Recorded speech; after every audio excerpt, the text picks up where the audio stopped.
We were out in New York filming, and this dude, like, he got real mad, like, when I pitched him, when he was coming out of a bank or something. I was like, and he goes, "When you get punched in the mouth for what?" I told them guys, beforehand, if I get hit today, it would be good. It could go viral. It will go viral. I said, you can't plan a viral video, but if you get punched in the face doing this prank, you'll go viral.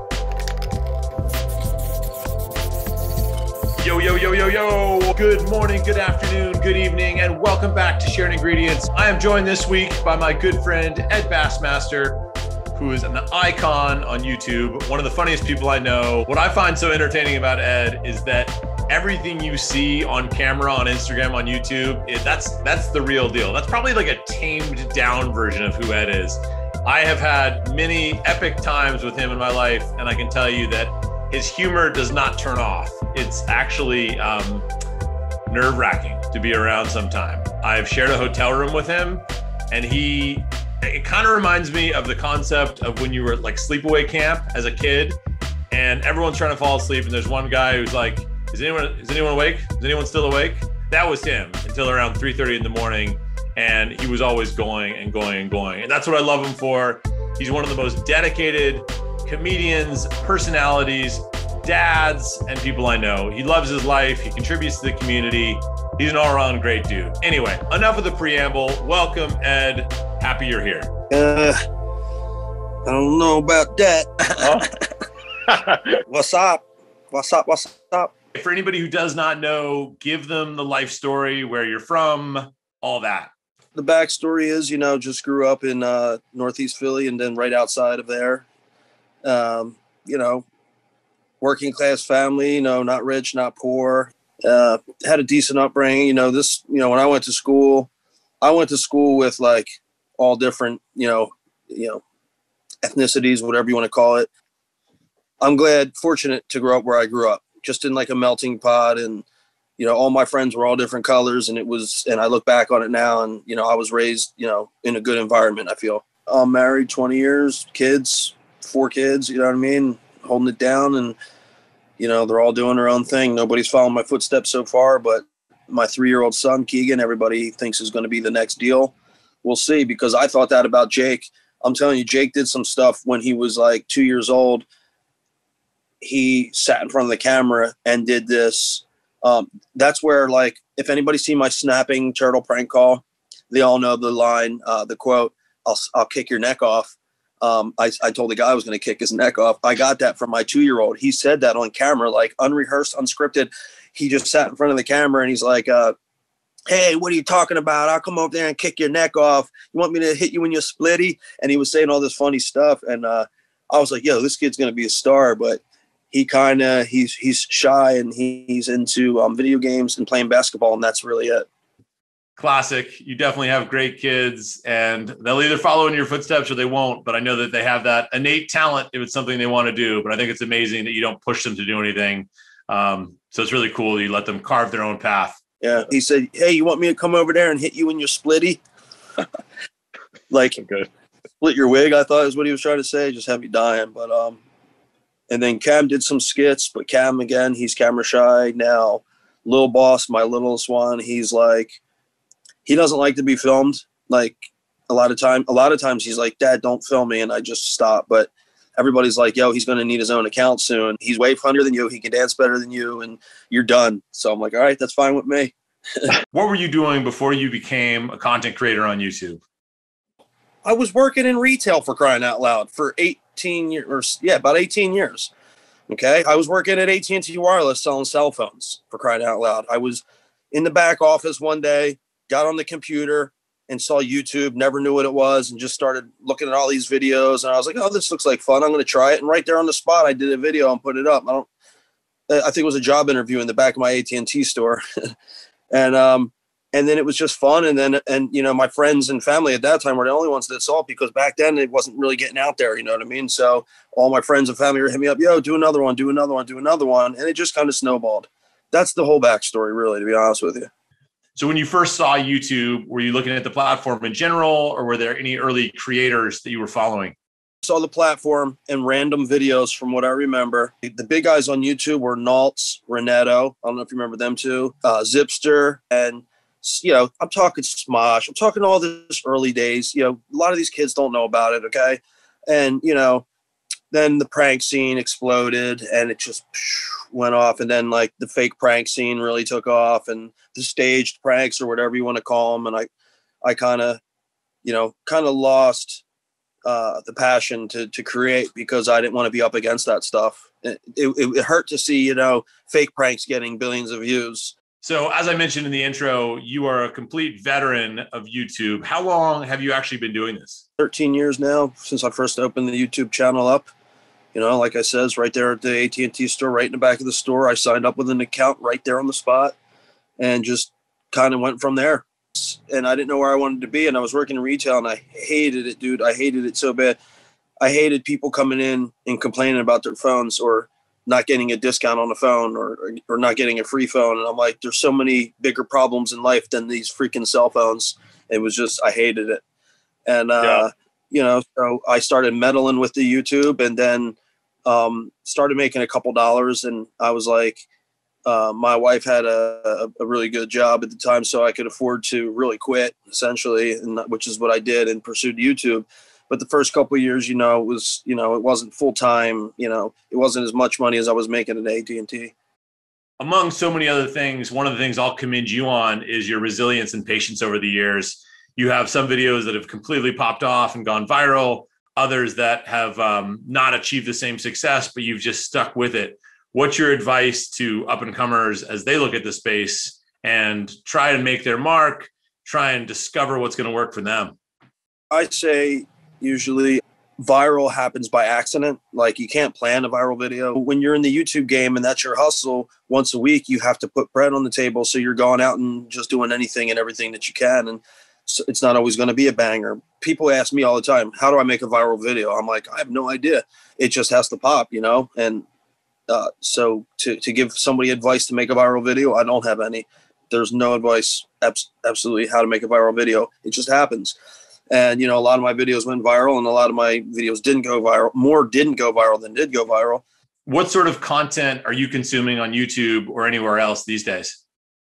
I'll go on World Star Hip Hop and stuff like that to look at videos, and I'll try to look at videos, find videos of just real, like, people being interviewed. I don't watch anything scripted in my life at all. I'll watch interviews of like a guy that's talking about a storm that came through, and he's just got a funny accent, and I'll be like, intrigued with that guy for a while, or to mother and daughter arguing over, on a video of a mother and daughter making a Facebook video, arguing with their family members and friends and talking shit online to each other, and just like crying at that. So I feel like things have gotten a lot more formal and serious on YouTube since you got started. With your early pranks or your current pranks, do you get people to sign waivers when you do the hidden camera content?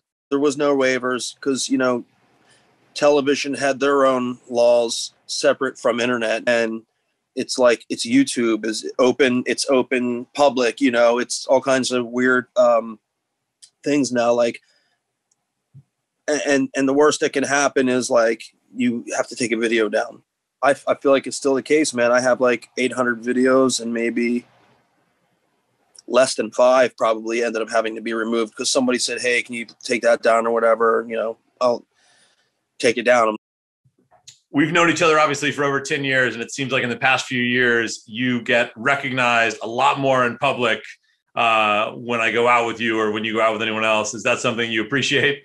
Definitely, yes. It's always been good experience for me overall, meeting people in the streets. Every single day you go out, somebody that supports what you do. Come on now. It don't get no better than that, dude.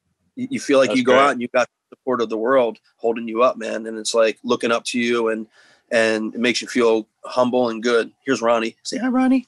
As far as the focus of your content going forward, we talked off camera about really wanting to stay true to the roots of how you got started. Can you talk a little bit more about that? Content that I'm doing now is going back to the roots that people want to see, the hidden camera pranks out in public. We're using, high-end camera lenses set up, somebody experienced that knows what they're doing. I finally just linked up with somebody that I was able to utilize anytime I need that, because the person that I just linked up with, that's what they do full time. Everybody that I've had as a camera guy in the past, they had full-time jobs and other obligations. So it was hard to be on a regular schedule as good as these guys were. And I put the word out, and this local guy who lives like 2 blocks from my house, like I can walk to his house in 7 minutes, and his studio is, right there too. So, and this is what he does full time. He does videos, like wedding and music videos full time. It's top secret though. Okay. Your secret is safe with us and everyone listening. When you're filming hidden camera pranks at stores, how often, if ever, do you get kicked out? Get kicked out anymore, dude. I haven't got caught. Like I go on Lowe's, one of my last videos, and I just put my phone on the shelf and film like that, on that type of deal. Do you ever get recognized by the people that you're pranking? 100%. But right now, with the masks, okay, it ain't happening. It ain't happening. So now all the pranks are going to be solid. I like it. You have such an amazing array of characters. Do you have a favorite? I like Chip Diamond because my personality of when I look at people and I'm disgusted for whatever reason or ticked off, and I don't do it because I don't want to get in a fight. So I send Chip Diamond out to do it, and then I watch him do it and piss myself like, dude, I wouldn't have the balls to do that to somebody. Like legit look at another guy and psh them, but he gets away with it, I guess, because he looks like the guy that should be getting pished, Chip Diamond has been a character of yours for a long time. It was fun. We did something with him, me, you, and Tony Hawk over 8 years ago in Venice when we were pshing people on the boardwalk. And he's such a classic character. It's so fun to see that he's alive and well and cranking, and everyone knows who he is these days, even more so they might have known back in the day. Tell anyone listening the origin story of Chip Diamond. Inspiration for that character was me and my buddy when we worked at AT&T Wireless in a kiosk in the mall.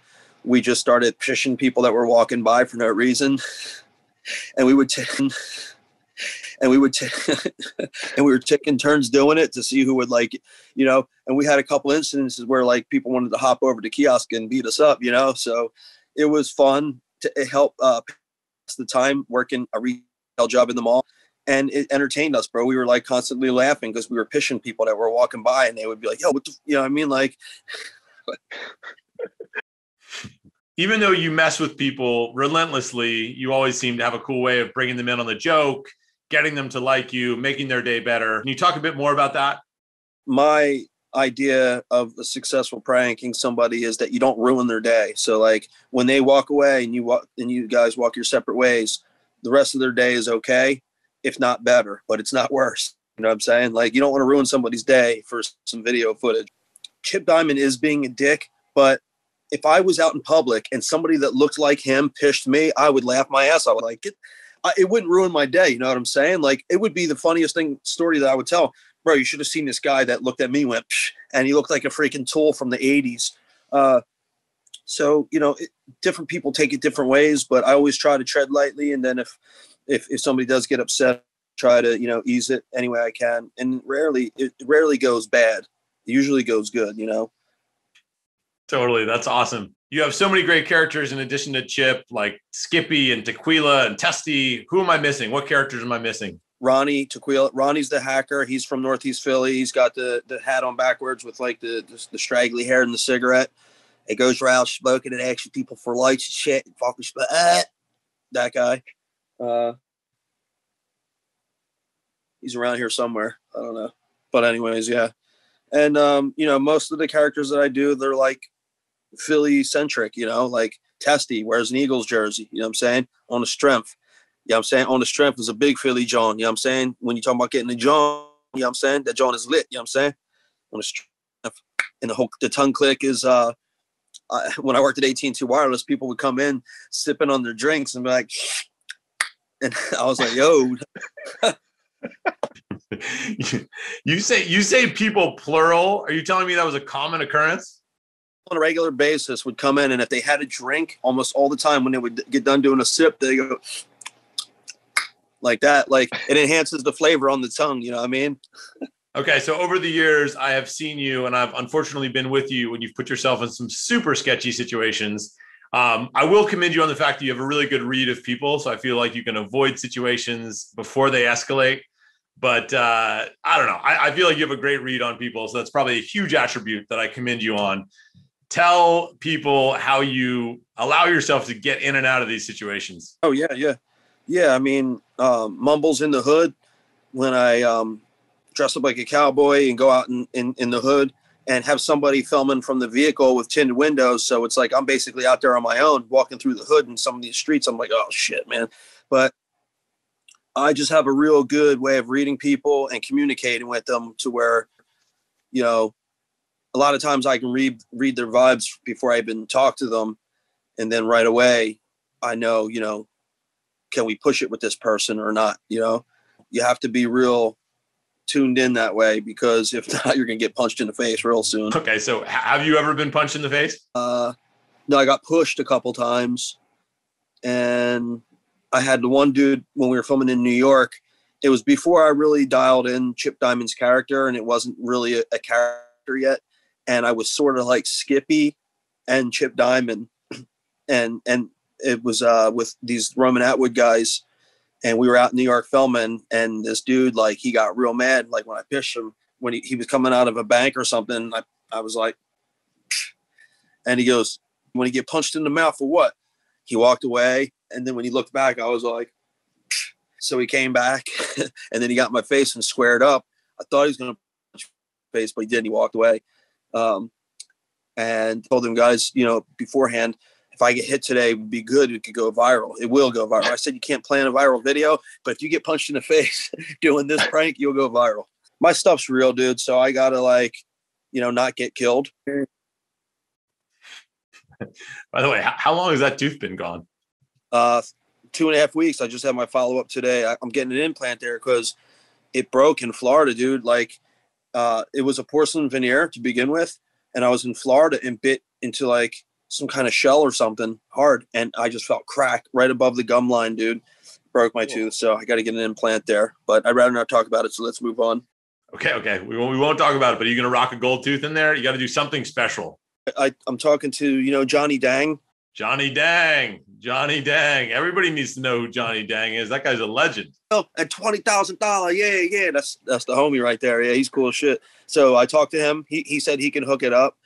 But I also had like two, I don't know what you would even call them, cosmetic, you know, teeth makers hit me up, and they're like, yo, dude, one guy's like, yo, bro, we'll bling you up. One guy said they'll fly me out to Hollywood, and like, I looked these guys up on Instagram. It's legit, bro. They want to fly me out there. But I'm like, how are you going to fly me out there? I guess take the mold and put the tooth in right there. Hey, maybe I'll do it. That's a good idea.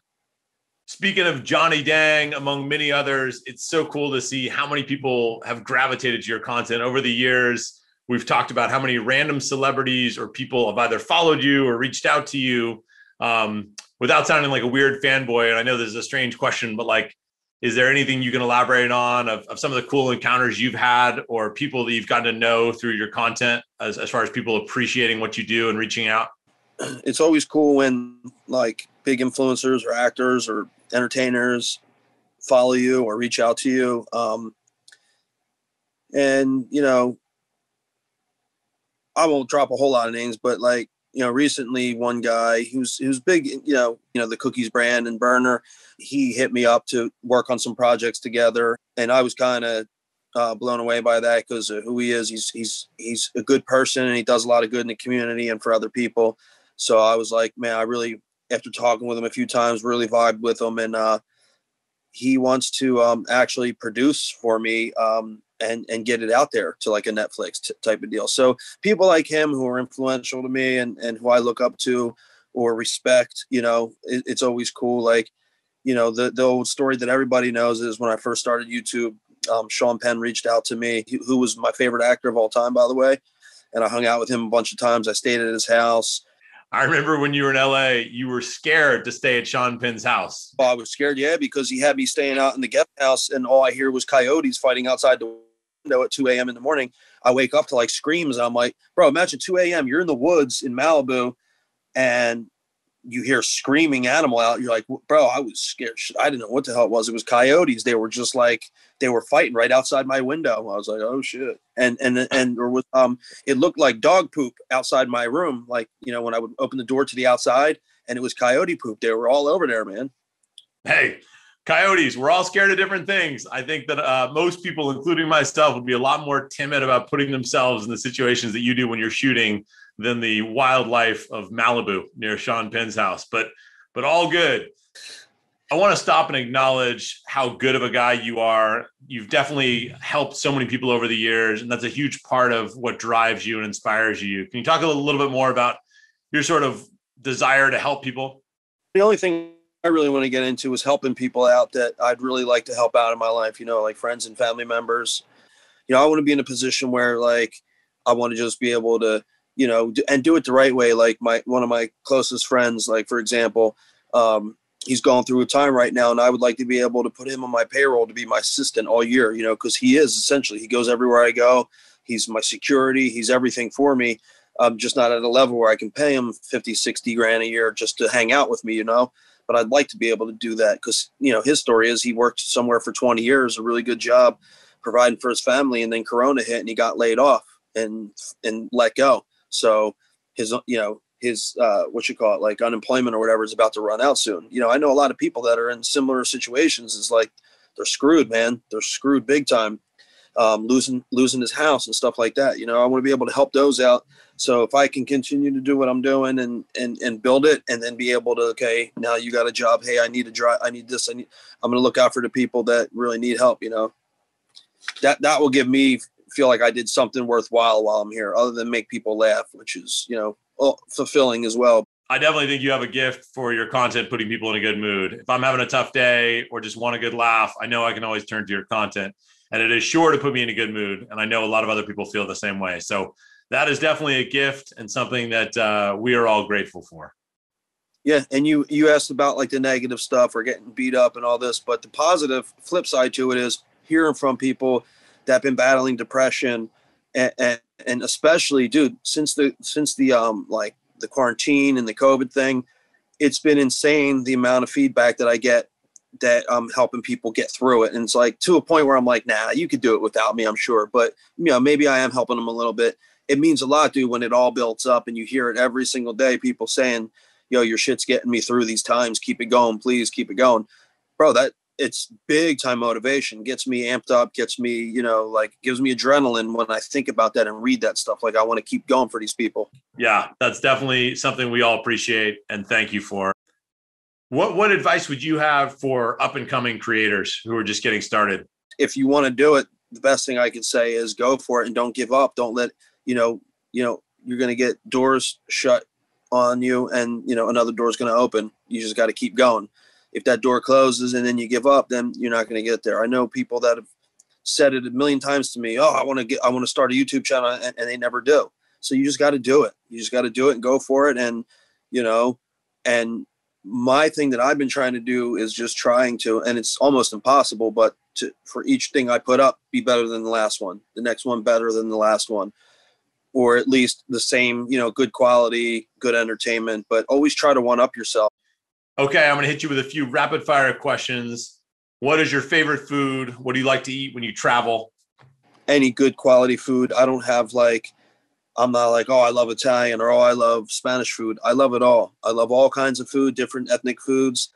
I'll try anything, but my favorite go-to is sushi, hands down. Any favorite sushi spots that you care to name? There's one 5 minutes from, not even 3 minutes from my house. That's really, really good sushi. So here in South Jersey, believe it or not, I mean, yeah, they got some good places. Out on the West Coast, it's a whole nother story. I mean, I'm not looking for that kind of quality out here. It doesn't happen. But, I went to several sushi places out there, Nobu. There's a place called Park Sushi, I believe, in Hollywood that I went to 3 or 4 times. I might have went there with you. Which one did we go to? Because we've been to the one in Venice. It's a place that Andy Milanakis told us about. Yes, we've had some good sushi nights here in LA. Shout out to Andy Milanakis, great dude. Have you guys been in touch recently? Yeah, I talked to Andy. We just talked a few days ago. We've done a few videos together, but we've hung out more. And he's just one of the guys I hang out with. If I go out on the West Coast, I hang out with you. I hang out with the same guy, same crowd. But somebody like yourself who's married and has kids, it's a little, it's not like a lot of these other guys that can just up and leave anytime, and don't have jobs. Okay, I'm going to ask a couple deeper questions as we wrap up here. What do you think the world needs more of? Love. That's it, brother. Simple as that. In a similar vein, what are you most proud of? For me personally, the inspiration that I get is just, like I said, making people laugh. And I know we're going through some shitty times. If I can make people laugh, that's what keeps me going. And that's what gives me the inspiration. Keep doing all the awesome things you're doing. Thank you for joining me today. For anyone who doesn't know where to find you, shout out where they should check you out. I don't know, dude. On Snapchat, it's I-M, the letter I and the letter M, like I'm, not I am. Med Bassmaster, and nobody can ever find me on there, but I'm there. So my Instagram and Snapchat stories are regular every single day. If you want to call it a daily vlog, you know, the difference is I don't edit and then put something up. It's all raw. The moments that I capture throughout the days are raw from me and my family and my animals. I have 2 cats and a dog, and people really love them. And I do funny voiceovers and stuff like that. So my stories, you know, a lot of people wait for my stories, you know, and it gets them through the day. And that's what I'm proud of right now, is just keeping the people going every day. So Ed Bassmaster on Instagram. There you have it, everyone. Go check out Ed Bassmaster across all socials. It is sure to put you in a good mood. Always. Love you, brother. Much love. Thank you for joining today, Ed. I will talk to you soon. Thank you so much for tuning into that episode. I hope you were thoroughly amused by Ed, his strobe light, his dog, his glasses, all of his wonderful weirdness. May his characters always live long and thrive. I'm sure he'll keep coming up with other weird ones. It's the best. Go deep on his library. His YouTube content is gold. There's 10 years of it, 10 years plus of it for you to go check out. And as always, thank you for the support on this podcast. Like, comment, subscribe, all that good stuff. It helps a lot. And I'm excited to see you next time. Yay!